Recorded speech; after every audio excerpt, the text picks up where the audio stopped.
So this past cycle has been a lot of high hip work. So we've done high hip hang snatches and high hip hang cleans. We've also done from above the knee blocks. We have people working from above the knee. That's going to do a couple things that we want.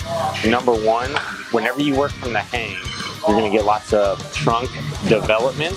So in the sport of weightlifting, you're basically dependent on how strong you are between your shoulders to your hips. So we want to develop people's trunks as they learn to lift. It's another kind of component, as well as their leg strength. So that's something we look to build so they can use that leg strength with that trunk strength in order to move the bar and move effectively. Number two, it's going to help in your transition.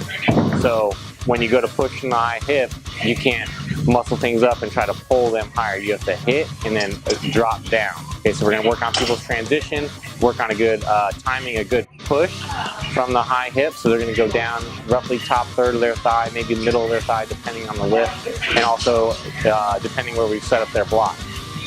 That's going to force them to get to the point of transition, push through the bar, and then work with the bar as they go to drop under, so they don't just try to power everything. So it's a big piece that we look to have before we start to move them down below their knee and then further move them to the floor. So this is a critical period for not only the beginner weightlifters that are just trying to develop their trunk and trying to develop the feeling of a push so they know what that is. And then for our higher level lifters, it's something where they can use blocks, something where they can work from the hang. So they have to work with the weights that they're trying to lift, because as the weight gets above their body weight, especially in the snatch, they have to work with the bar and not just try to muscle it and pull it higher.